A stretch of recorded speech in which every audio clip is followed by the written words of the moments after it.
Hello fellow travelers, my name is SG and welcome to the channel. Today we're going to continue on with Dante's Inferno with Canto 3. Now, I know that the last video didn't do so well, but I'm going to continue on, see how it goes. If you do like this video, please like, subscribe down below. And yeah, where we left off, Virgil and Dante were talking about why Virgil is helping Dante out in this situation, and it's because of Dante's wife giving him a good word up in heaven. And now they are about to enter into the unknown. Alright, let's start. Through me the way is to the city dolent. Through me the way is to eternal dole. Through me among the people lost. Justice incited, my sublime creator. Created me divine omnipotence, the highest wisdom and the primal love. Before me there were no created things, only an eternal last. All hope abandon ye who enter in.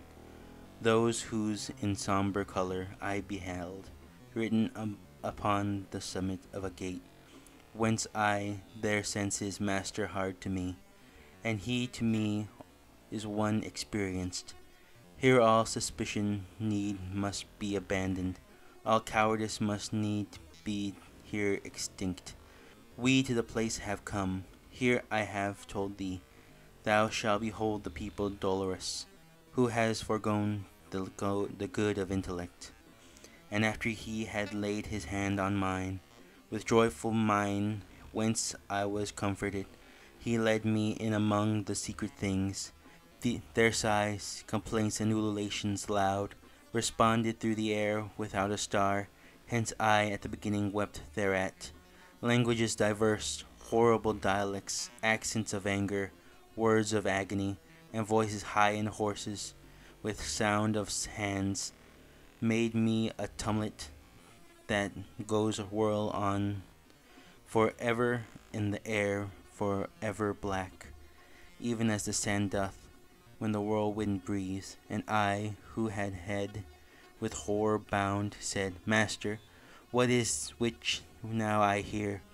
What folk is this, which seems to be so vanquished?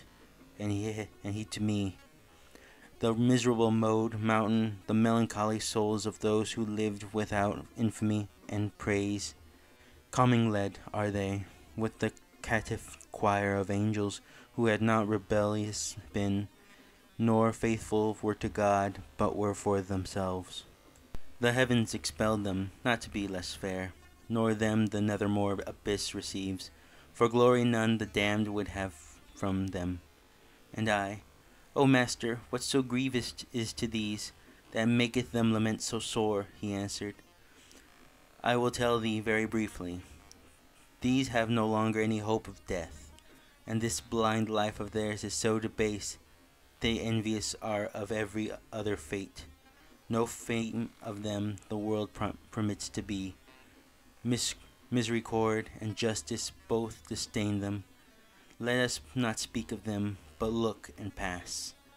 And I, who look again, beheld a banner, which whirled around ran on so rapidly, that of all pause it seemed to me indignant.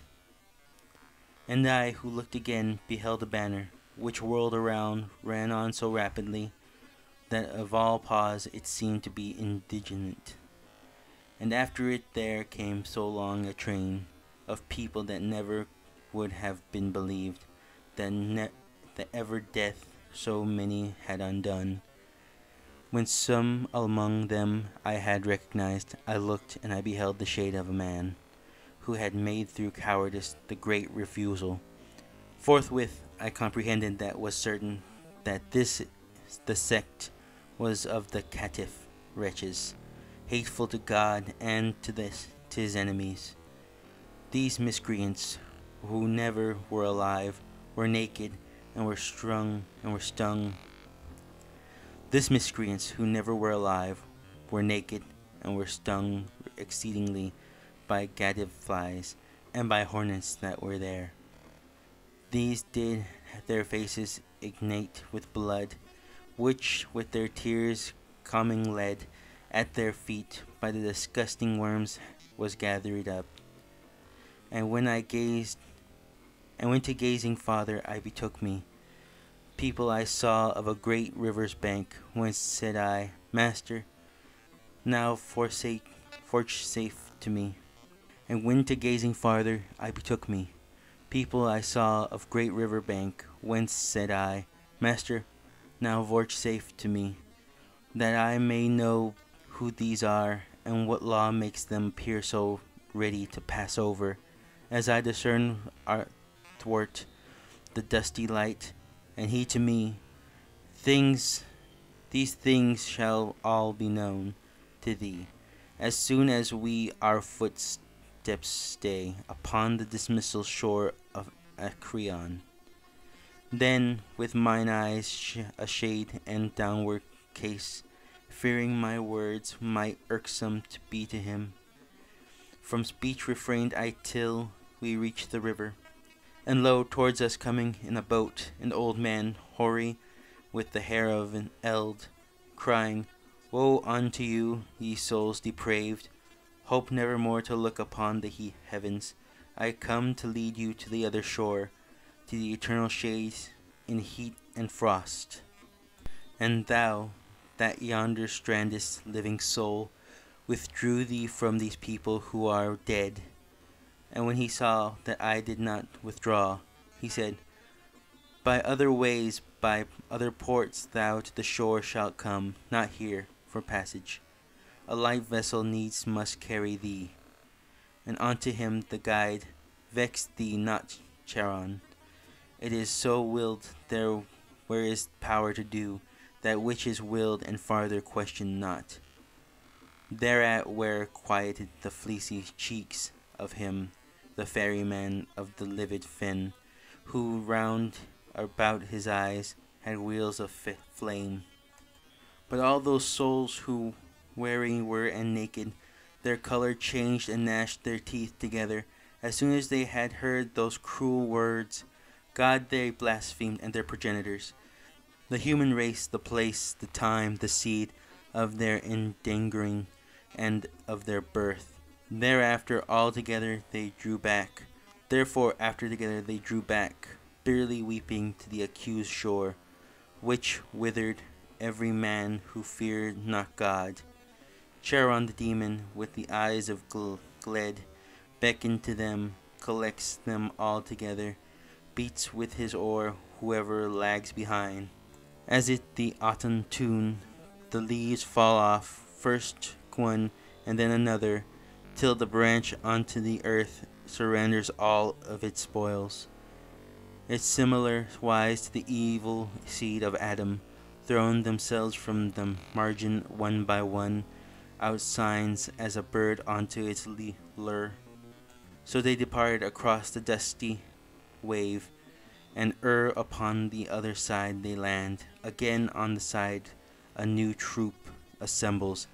My son, the courteous master, said to me, All those who perish in the wrath of God here meet together, out of every land, and ready are they to pass over the river, because celestial justice spurs them on, so that their fear is turned into desire. This way they never pass a good soul, and hence if Charon doth complain of thee, well mayest thou know now that his speech imports. This being finished, all the dusk champagne trembled so violently that of all the terror, the recollection bathes me still with sweat. The land of tears gave me forth a blast of wind, a vermilion light, which overmastered in me every sense, and a man as whom sleep hath seized I fell. Alright, now that we've read this chapter, let's talk about it. Overall, this chapter was about Dante and Virgil actually entering, I guess you could say, the gates of hell, or at least the first layer of it. And they were greeted by all the souls that weren't meant to move on due to a sin or just denying God, period. So in this situation, they are at the beginning phases of entering the circles. They then meet Cherion, who is the ferryman to help souls pass on to the next life. And from there they begin their journey into the layers of hell. I hope you enjoyed this chapter. We are barely getting into the book, but we are getting there nonetheless. I hope you enjoyed it. I know I did. Please, like I said before, leave a like and subscribe. I'm really grateful for all my current subscribers. I'm very excited that I managed to get to 41 so far. And I'm still hoping to get to 50 before Halloween. So, yeah. Thanks again for watching, and hope to see you guys next time. See you there.